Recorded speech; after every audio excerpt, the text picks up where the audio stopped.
Last class में हम लोगों ने एक टॉपिक पढ़ा था, उस टॉपिक को मुझे कंप्लीट करना है आज। And I have told you कि आपके पास मास ऑफ सन पढ़ाने के लिए बैकग्राउंड बनाना बहुत ज़रूरी होता है।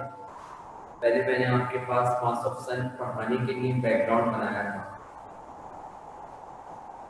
और वो बैकग्राउंड बन चुका है।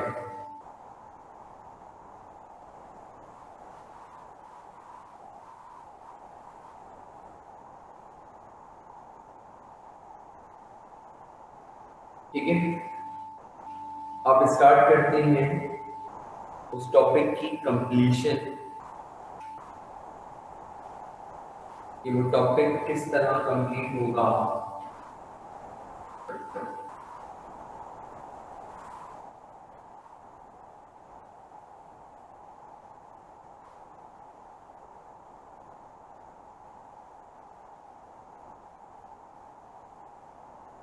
टॉपिक का नाम था मास ऑफ सन। थोड़ा सा बड़ा करके लिख देता हूँ अगर आपको छोटा लग रहा है तो।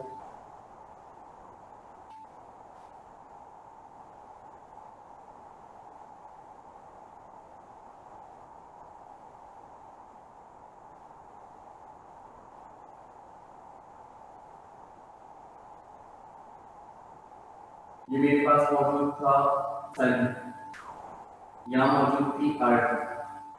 सन के सेंटर से लेके अर्थ के सेंटर का डिस्टेंस, उसको मैंने नाम दिया था आर।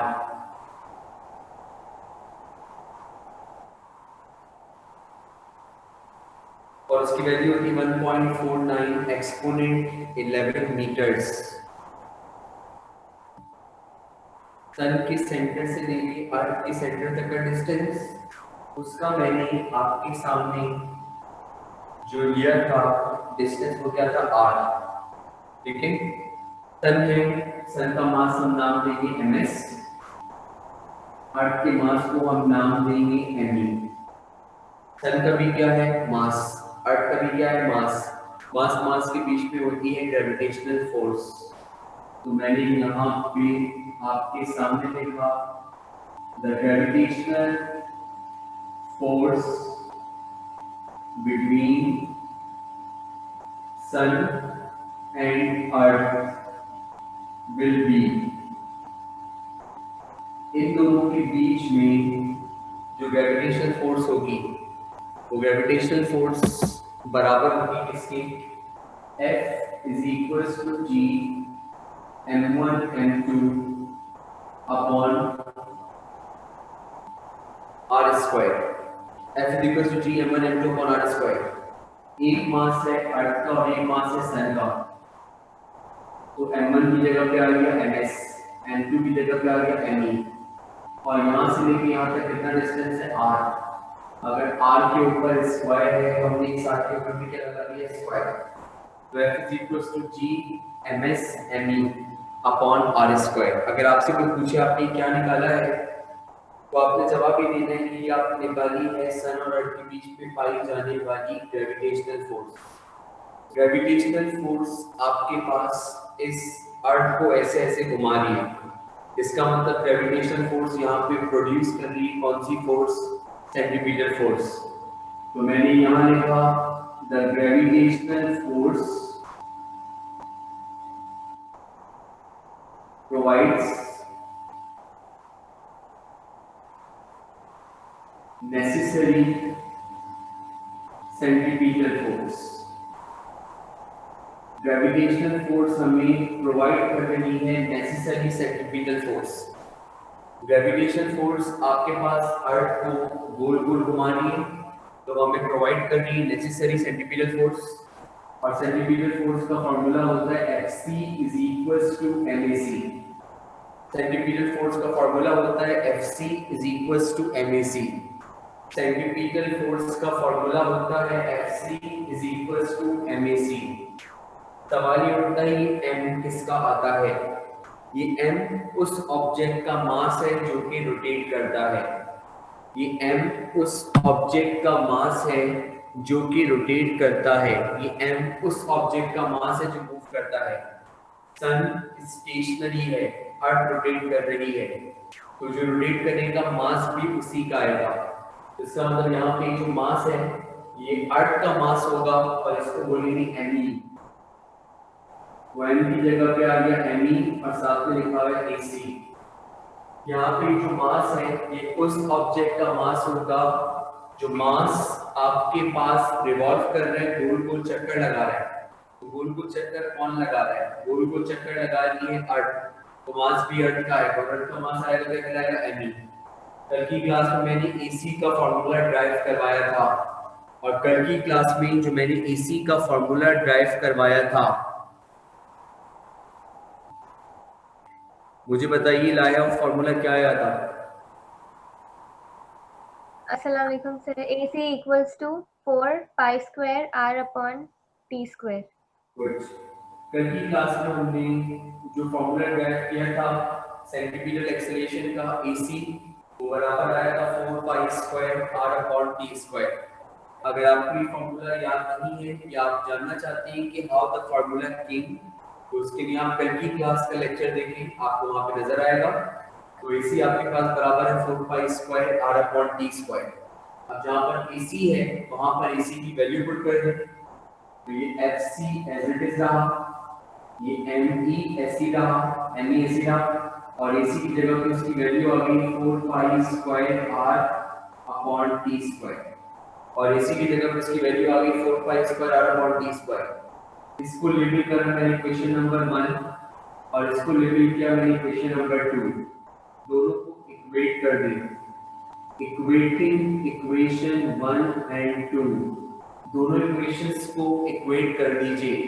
इसको लेबल किया इक्वेशन नंबर 1, ग्रेविटेशन फोर्स को लेबल किया इक्वेशन नंबर 1, सेंट्रीपिटल फोर्स को लेबल किया इक्वेशन नंबर 2, दोनों को इक्वेट करें। तो जब दोनों को इक्वेट किया तो यहाँ पे राइट हैंड साइड पे मेरे पास लिखा हुआ है G MS ME upon R square, और इसकी राइट हैंड साइड पे लिखा हुआ है ME into 4 pi square R upon T square, ME into 4 pi square R upon T square. यहाँ पे राइट हैंड साइड पे लिखा हुआ था G MS ME upon R square, और इसकी राइट हैंड साइड पे लिखा हुआ है ME into 4 pi square R upon T square. यहाँ पे भी लिखा हुआ है ME, यहाँ पे भी लिखा हुआ है ME, ME से ME क्या हो गया? कैंसिल। दोनों तरफ ME मौजूद है तो ME से ME कैंसिल हो गया।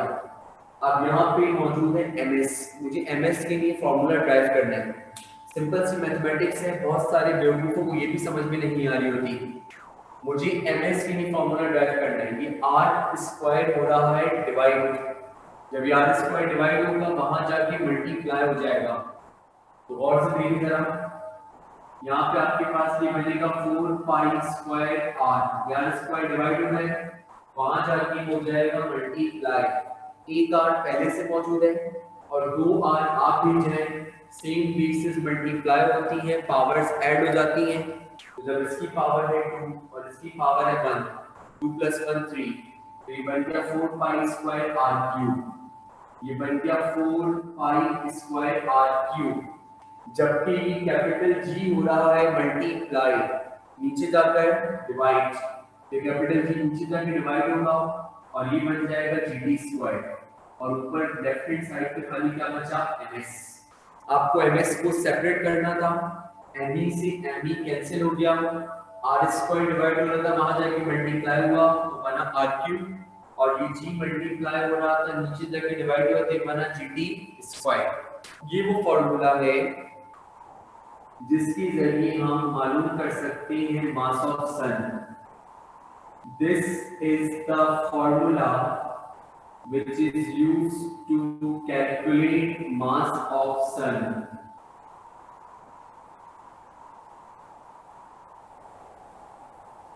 ये वो फॉर्मूला है जिसके जरिए मास ऑफ सन कैलकुलेट किया जा सकता है, इसके जरिए मास ऑफ सन को कैलकुलेट कर सकते हैं, मास ऑफ सन को मेजर कर सकते हैं। अब जब तक मुझे सारी वैल्यूज नहीं पता चलेंगी उस वक्त तक मेरे पास मास ऑफ सन नहीं आ सकता। 4 तो कांस्टेंट है, पाई भी कांस्टेंट है। अब यहाँ पे लिखा हुआ है R मुझे पता है, R की वैल्यू दी गई।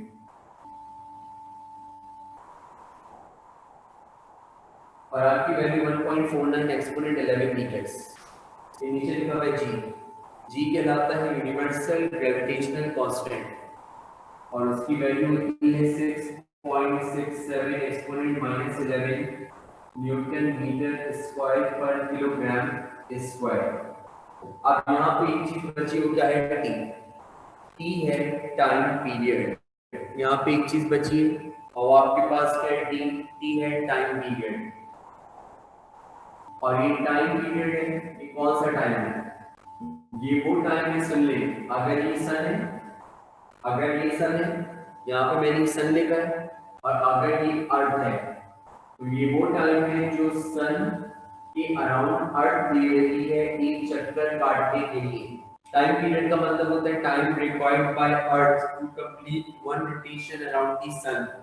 टाइम पीरियड का मतलब है time required by earth to complete one rotation around the sun. और अर्थ को सन के अराउंड एक रोटेशन कंप्लीट करने के लिए टाइम पीरियड को कहते हैं टाइम रिक्वायर्ड बाय अर्थ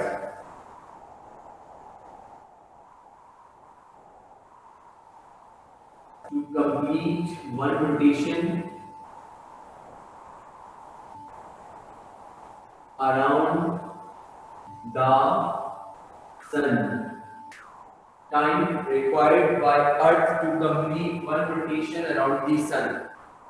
अर्थ को सन के अराउंड एक रोटेशन कंप्लीट करने में लगती है 365.3 डेज, एक साल लगता है। अर्थ को सन के अराउंड रिवॉल्व करने में, अर्थ को सन के अराउंड रिवॉल्व करने में एक साल तकरीबन लगता है। एक साल में 365 दिन होते हैं।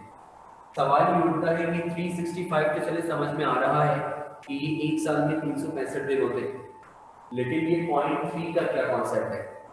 लेकिन ये 0.3 का क्या कॉन्सेप्ट है? सवाल ये है कि चलो ये तो समझ में आ रहा है कि एक साल में 365 दिन होते हैं, तो ये 0.3 का आखिर क्या कॉन्सेप्ट है और ये 0.3 क्यों लगा हुआ है? तो याद रखिएगा, हम में से कुछ खुश नसीब ऐसे होते हैं जो 29 फरवरी को पैदा होते हैं और 29 फरवरी कहलाती है लीप ईयर। हम में से कुछ खुशनसीब मैंने का ऐसे होते हैं जो 29 फरवरी को पैदा होते हैं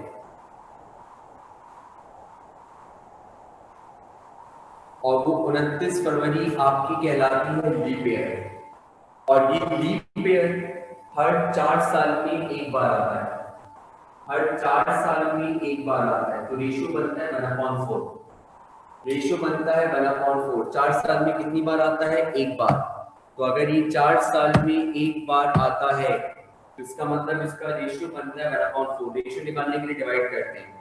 अगर 4 साल में 2 बार आता है 2/4, 4 साल में 3 बार आता है 3/4। अब अगर मैं कहूँ कि सर्दी जो है उसके 12 में से 3 महीने होते हैं तो आप रेशियो निकालिए, तो आप कहेंगे कि 3 महीने हैं 12 में से तो 3/12, तो रेशियो आएगा 1/4।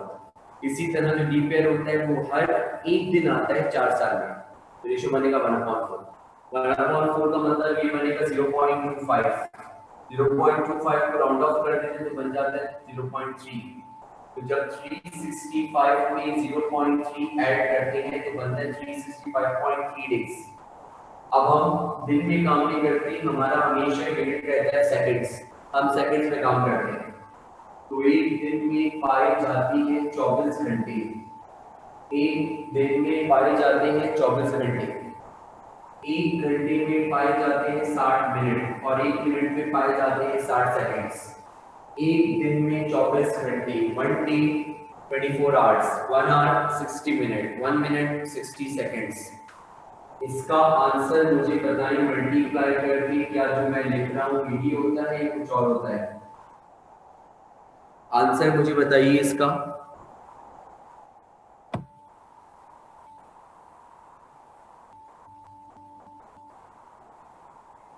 जी सर।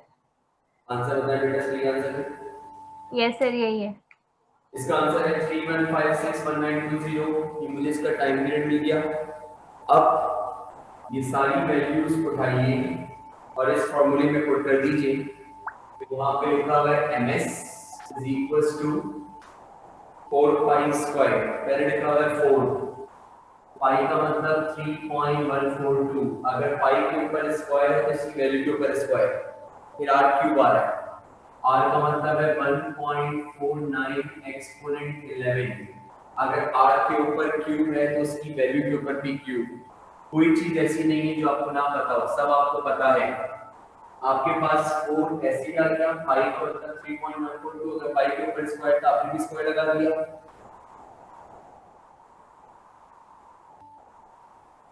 r की वैल्यू 1.49 एक्सपोनेंट 11, r के ऊपर क्यूब था आपने क्यूब लगा दिया।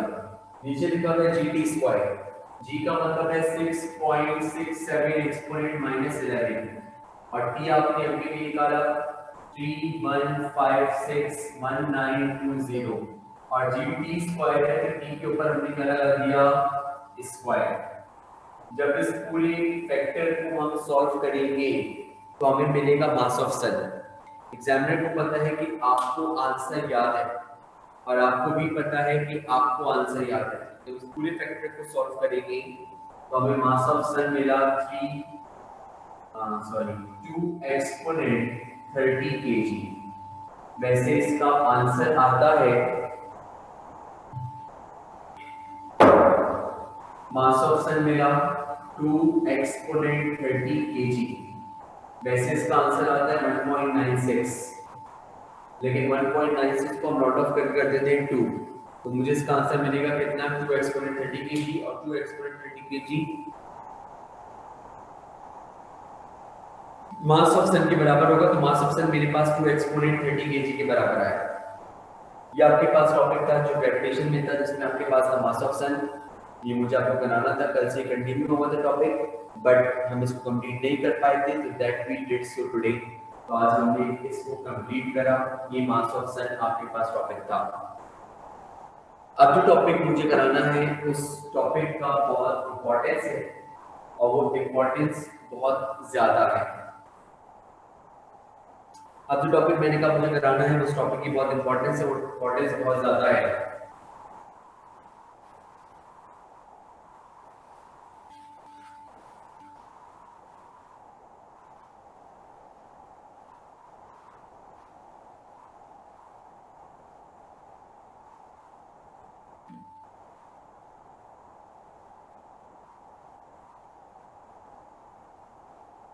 और उस टॉपिक का नाम है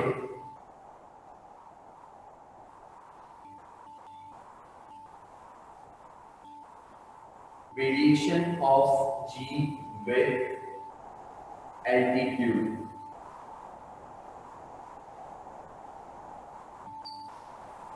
टॉपिक का नाम है variation of g with altitude. आपको पता होना चाहिए जब मैंने कोई टॉपिक कराया है तो सबसे पहले मैंने उसका बैकग्राउंड बनाया। जब मैंने कोई टॉपिक आपको असाइन किया है सबसे पहले मैंने उस टॉपिक का बैकग्राउंड बनाया है। तो ऐसा तो यहाँ पे भी नहीं हो सकता कि मैं आपको टॉपिक असाइन कर दूं और मैं उसका बैकग्राउंड ना बनाऊं। मेरे लिए सबसे पहले इसका बैकग्राउंड बनाना बहुत जरूरी है और इसका जो बैकग्राउंड है वो हमें बनाएंगे कि हमारे पास होता क्या है।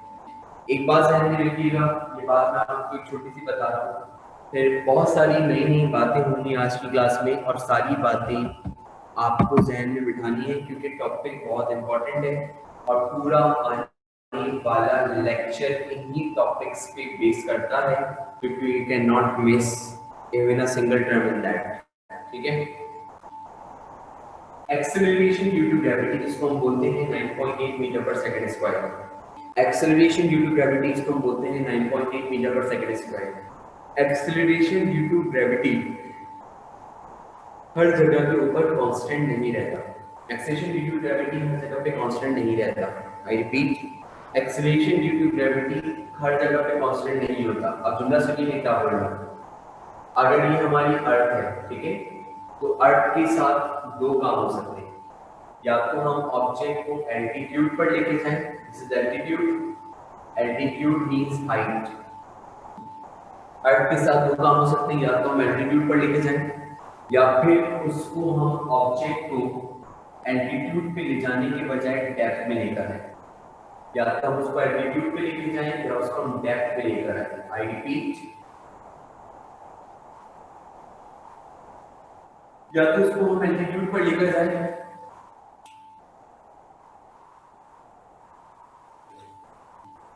या फिर उसको हम डेप्थ पे लेकर आए। या तो मैं इसको एल्टीट्यूड पे लेकर जाऊंगा या फिर मैं इसको डेप्थ पे लेकर आऊंगा। एल्टीट्यूड पर जब मैं इसको लेकर जाऊंगा तब भी acceleration due to gravity decrease होगा। जब मैं डेप्थ पे लेकर आऊंगा तब भी acceleration due to gravity decrease होता है। आखिरी बार और पहली बार जुमला बोल रहा हूं, आप जुमला मेरा फिर सुनिए मैंने क्या बोला। अगर ये अर्थ की सरफेस है, ये मेरा हाथ नहीं है, अर्थ की सरफेस है, ये मेरा हाथ नहीं, मेरी अर्थ की सरफेस है। अगर मैं एक ऑब्जेक्ट को इसकी सरफेस से ऊपर लेके जाऊंगा एल्टीट्यूड पे, तब भी acceleration due to gravity decrease होगा। अगर मैं इसको जमीन के अंदर लेकर जाऊंगा डेप्थ में, तब भी acceleration due to gravity decrease होगा। ये बात तय हो गई। सवाल ये उठ रहा है कि जब ऑब्जेक्ट को ऊपर लेकर जा रहे हैं तब भी जी कम हो रहा है, जब ऑब्जेक्ट को डेप्थ में लेकर आ रहे हैं तब भी जी कम हो रहा है। ऊपर ले जाने में भी जी कम हो रहा है, डेप्थ पे ले जाने में भी जी कम हो रहा है। तो सवाल ये उठता है कि आखिर कोई एक ऐसी जगह तो होगी ना जहां एक्सेलरेशन ड्यू टू ग्रेविटी सबसे ज्यादा होगा। तो जो जगह जहां पर एक्सेलरेशन ड्यू टू ग्रेविटी सबसे ज्यादा है, जो जगह जहां पर एक्सेलरेशन ड्यू टू ग्रेविटी सबसे ज्यादा है, वो आपके पास है सरफेस ऑफ अर्थ। वो आपके पास है सरफेस ऑफ अर्थ। इसको नोट लाजमी करिएगा, मैं बता देता हूं, यहाँ सुन लें गौर से। Acceleration due to gravity is maximum on the surface of earth.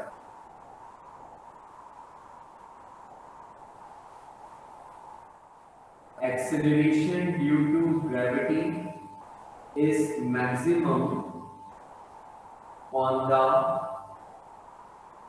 surface of Earth. अर्थ की सरफेस पर एक्सेलरेशन ड्यू टू ग्रेविटी सबसे ज्यादा होगी। अगर कोई ऑब्जेक्ट है जो अर्थ की सरफेस के ऊपर पाया जा रहा है तो उसमें एक्सेलरेशन ड्यू टू ग्रेविटी सबसे ज्यादा है। जब अर्थ की सरफेस से ऊपर लेकर जाएंगे तब भी डिक्रीज होगी, और जब अर्थ की सरफेस से डेप्थ में लेकर आएंगे तब भी डिक्रीज होगी। जी अब्दुल्ला,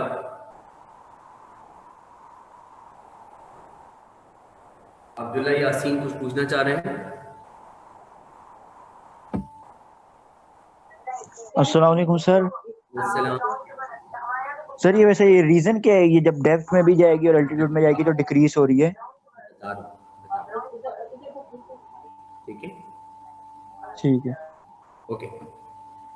आपके पास ये बात तो मैंने बताई कि जब भी आपके पास ऑब्जेक्ट को हम लेके जाएंगे अर्थ की सरफेस से ऊपर तब भी एक्सेलरेशन ड्यू टू ग्रेविटी की वैल्यू डिक्रीज होगी, और जब हम उसको डेप्थ पे लेकर आएंगे तब भी एक्सेलरेशन ड्यू टू ग्रेविटी की वैल्यू डिक्रीज होगी। जी अम्माद। अस्सलाम वालेकुम। वालेकुम अस्सलाम। सर ये नोट्स में जो है ना टी की वैल्यू दी हुई है 3.15 एक्सपोनेंट 7। वो बेटा उन्होंने राउंड किया हुआ है, उससे फर्क नहीं पड़ता, वो एक ही चीज है। सही है, थैंक यू वेलकम। ठीक है, अब जरा गौर से सुनिए यहाँ पे क्या बात हो रही है।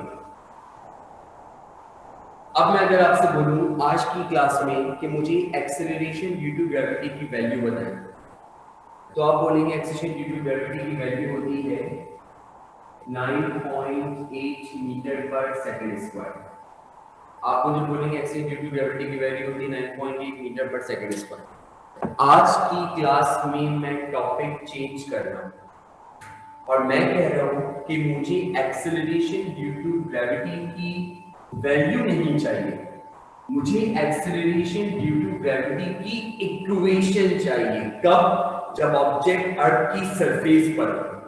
मैंने कहा मुझे एक्सेलरेशन ड्यू टू ग्रेविटी की वैल्यू नहीं चाहिए, मुझे एक्सेलरेशन ड्यू टू ग्रेविटी की इक्वेशन चाहिए when your object lies on the surface of अर्थ। जुमला बोल रहा हूं, फिर सुन ले।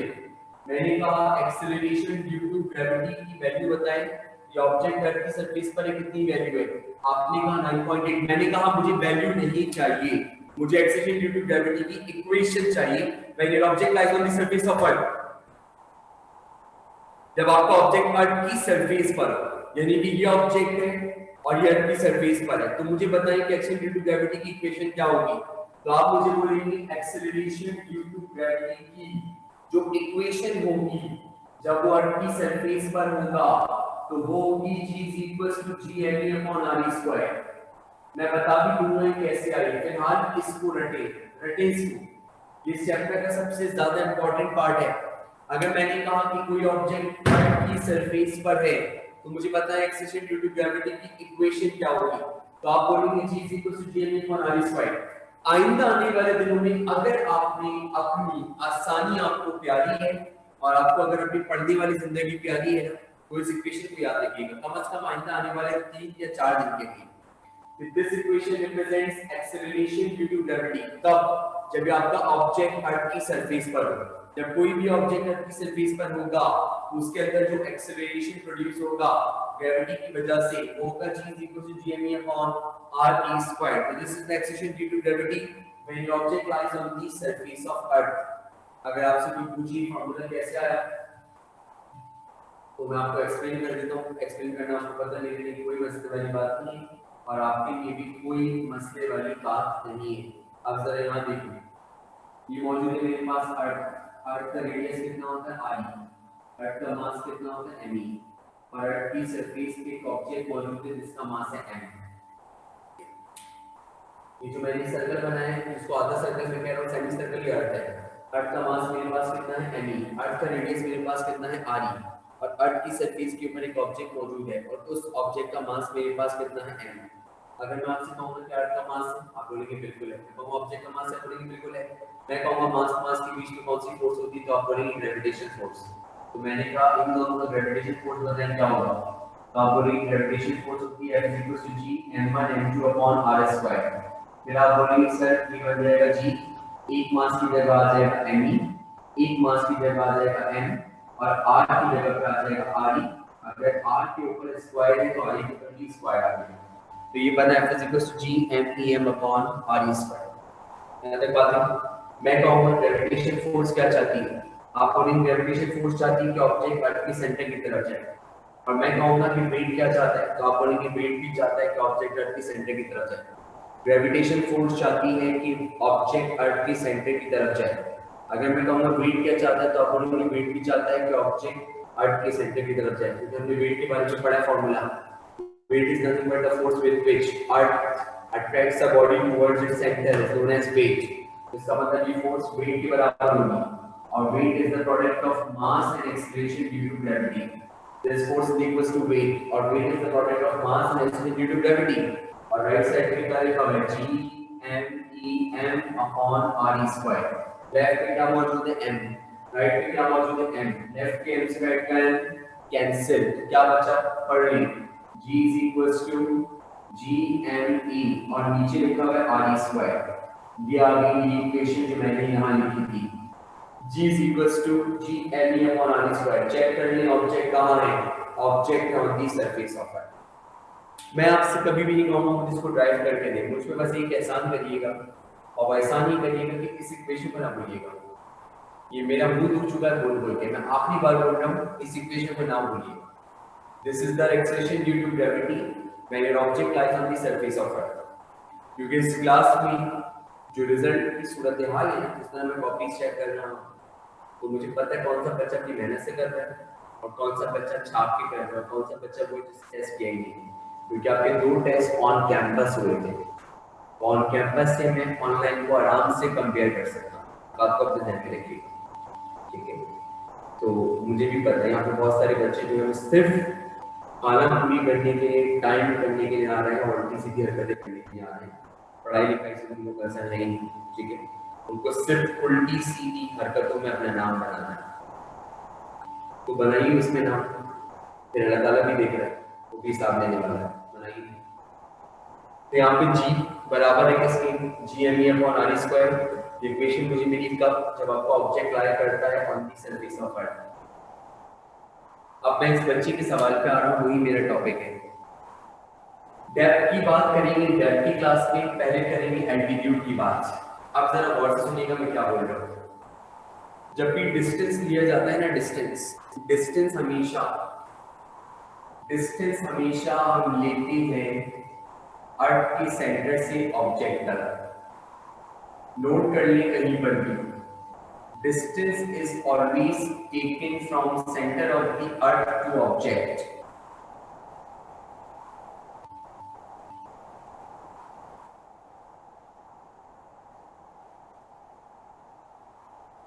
Distance is always taken from the center of the earth to object. Distance हम जब भी लेंगे तो डिस्टेंस हमेशा हम अर्थ के सेंटर से ऑब्जेक्ट तक लेंगे। जुमला मैं बोल रहा हूँ, मेरे जुमले पे फोकस करें, मैं क्या बोल रहा हूँ? Distance is always taken from centre of the earth to object. अगर लिखा हुआ समझ में नहीं आ रहा तो कम से कम मेरा बोला हुआ समझ में आ रहा होगा। डिस्टेंस हम हमेशा लेंगे अर्थ के सेंटर से ऑब्जेक्ट तक। ये मेरे पास मौजूद है इस वक्त एक ऑब्जेक्ट,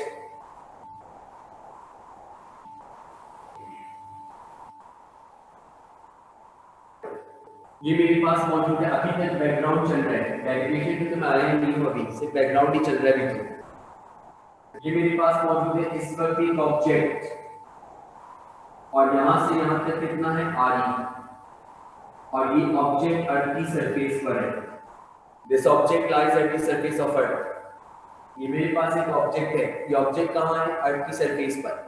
अगर ये ऑब्जेक्ट अर्थ की सरफेस पर है और मैं आपसे बोलूं कि इसके अंदर कितना एक्सेशन प्रोड्यूस हो रहा है, तो आप मुझे बोलेंगे इसके अंदर जो एक्सेशन प्रोड्यूस हो रहा है वो है G = GME अपॉन RE²। तो आपके पास G = GME अपॉन RE²। क्यों? क्योंकि मैंने अभी बताया जब जब कोई ऑब्जेक्ट अर्थ की सरफेस पर होगा, जब जब कोई ऑब्जेक्ट अर्थ की सरफेस पर होगा तो उसके अंदर एक्सेलरेशन ड्यू टू ग्रेविटी की इक्वेशन क्या बनेगी? G = GME upon RE²। अब इस ऑब्जेक्ट को उठाकर मैं यहां से यहां रख दूंगा और इसको मैंने h हाइट कवर करवा दी। इस ऑब्जेक्ट को उठाकर मैंने यहां से यहां रखा और मैंने इसको h हाइट कवर करवा दी या h एल्टीट्यूड कवर करवा दी। तो याद रखिएगा, अब इसका डिस्टेंस बढ़ रहा है। पहले इतने डिस्टेंस पे था, अब ये इतने डिस्टेंस पर है। पहले ये इतने डिस्टेंस पे था, अब ये इतने डिस्टेंस पर है। ये फॉर्मूला क्लियरली शो कर रहा है कि G और RE इनवर्सली प्रोपोर्शनल है। इसका मतलब अगर डिस्टेंस बढ़ेगा तो G की वैल्यू कम होगी, और अगर डिस्टेंस कम होगा तो G की वैल्यू बढ़ेगी। तो सबसे कम रेडियस ऑफ अर्थ है। जैसे जैसे इसको बढ़ाते जाएंगे तो सेंटर से डिस्टेंस बढ़ता जाएगा। जैसे जैसे सेंटर से डिस्टेंस बढ़ता जाएगा G की वैल्यू कम होती चली जाएगी। अगर मैं आपसे बोलूंगा कि मुझे बताएं इस पॉइंट पर G की इक्वेशन क्या होगी, तो इस पॉइंट पे G की इक्वेशन होगी, ऊपर वाले पे कोई फर्क नहीं पड़ेगा, तो GME रहेगा। डिस्टेंस हम कहां से कहां तक ले रहे हैं? अर्थ के सेंटर से ऑब्जेक्ट तक। डिस्टेंस हम कहां से कहां तक ले रहे हैं? अर्थ के सेंटर से ऑब्जेक्ट तक। ये है अर्थ का सेंटर और ये है ऑब्जेक्ट। अब्दुल्ला यासीन, मैं आपसे पूछना चाहूंगा, आप मुझे बताइए डिस्टेंस मैं कहां से कहां तक ले रहा हूं? जी सर। डिस्टेंस कहां से कहां तक ले रहे हैं? सर आप डिस्टेंस सेंटर ऑफ द अर्थ से लेके हाइट तक, h हाइट तक। नो, आप बोले अर्थ के सेंटर से लेके ऑब्जेक्ट तक। दोबारा बोलिए। अर्थ के सेंटर से लेके ऑब्जेक्ट तक। क्या ये अर्थ का सेंटर है? जी सर। क्या ये ऑब्जेक्ट है? Yes sir. मुझे यहां से यहां तक डिस्टेंस चाहिए। जी। इसमें एक डिस्टेंस आ रहा है, दो डिस्टेंस आ रहे हैं? इसमें दो डिस्टेंस आ रहे हैं। कौन कौन से आ रहे हैं? एक RE और एक H। टोटल डिस्टेंस बताएं। टोटल अगर मैं कहूंगा 2 और 5 का टोटल कर दें क्या होगा? जी सर। 2 और 5 का टोटल क्या बनता है? 7। 2 और 5 का टोटल करने के लिए आपने क्या किया? प्लस किया दोनों को। तो अगर मैं कहूं कि मुझे यहां से यहां तक टोटल डिस्टेंस बताएं तो टोटल डिस्टेंस क्या बनेगा? H + RE। गुड। तो इतना सोच क्यों रहे हो? तो ये बना RE + H, और अगर RE के ऊपर स्क्वायर था तो इसके ऊपर भी स्क्वायर आ जाएगा। भी होल स्क्वायर हो जाएगा। Did you get this? जी सर। अब जरा चेक करें, सब बी और आप बी, पहले सिर्फ आर ही था, अब हो रहा है आर ई प्लस एच। इसका मतलब डिनोमिनेटर इंक्रीज हो रहा है। जब डिनोमिनेटर इंक्रीज होगा तो न्यूमरेटर डिक्रीज होगा, तो इसका मतलब ultimately acceleration due to gravity की वैल्यू क्या हो जाएगी? कम, डिक्रीज हो जाएगी। Yes sir.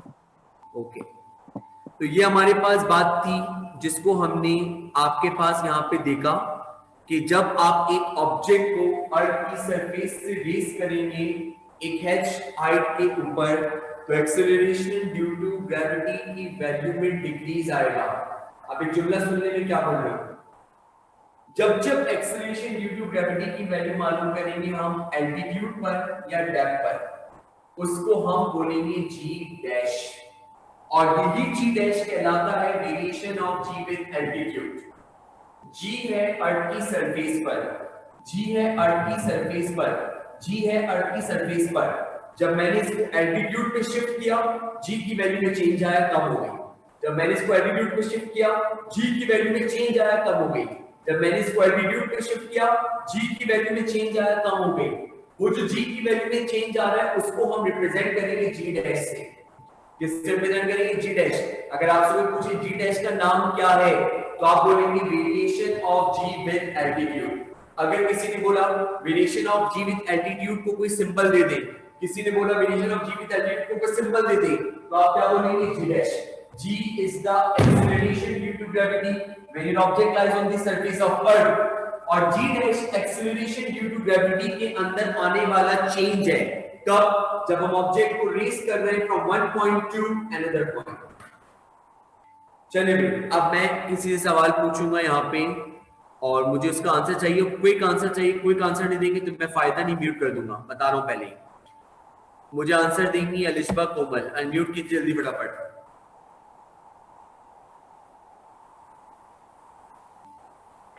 अस्सलाम वालेकुम सर। वालेकुम सलाम। अलिशबा मुझे बताइए, जब एक ऑब्जेक्ट अर्थ की सरफेस पर है तो एक्सेलरेशन ड्यू टू ग्रेविटी की इक्वेशन क्या है? Is equal to gma upon r square. आप इसको डेप्थ में लेके जा रही है, एल्टीट्यूड पर लेके जा रही है? एल्टीट्यूड पे। कितना एल्टीट्यूड कवर करवाया?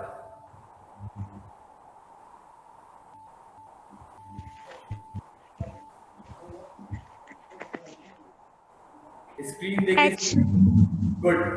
आपके पास जब एल्टीट्यूड पर लेके जाएंगे तो g की वैल्यू कम होगी या बढ़ेगी? कम होगी। कम क्यों होगी? जैसे जैसे सेंटर का डिस्टेंस बढ़ेगा g की वैल्यू कम होगी। एक्सीलेंट। जैसे सेंटर से डिस्टेंस बढ़ता जाएगा g की वैल्यू कम होती जाएगी। डिस्टेंस कहां से लेके कहां तक लेते? सर सेंटर ऑफ अर्थ से लेके ऑब्जेक्ट तक। तो हमारे पास यहाँ पे सेंटर ऑफ अर्थ से लेके ऑब्जेक्ट तक डिस्टेंस क्या बन रहा है?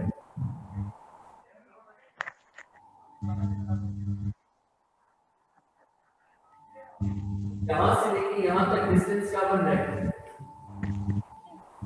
g not is equal to gma upon r plus h square. Yes, g not कौन बेवकूफ कहता है? G dash. Dash, sorry sir. और जी डैश का नाम क्या है वर्डिंग में? Variation of g with altitude. Excellent, thank you बेटा। तो बस ये हमने टॉपिक किया, इसको हम नेक्स्ट क्लास में कंटिन्यू करेंगे। इसको भूलिएगा नहीं, मैं कोई बैकग्राउंड नहीं दूंगा।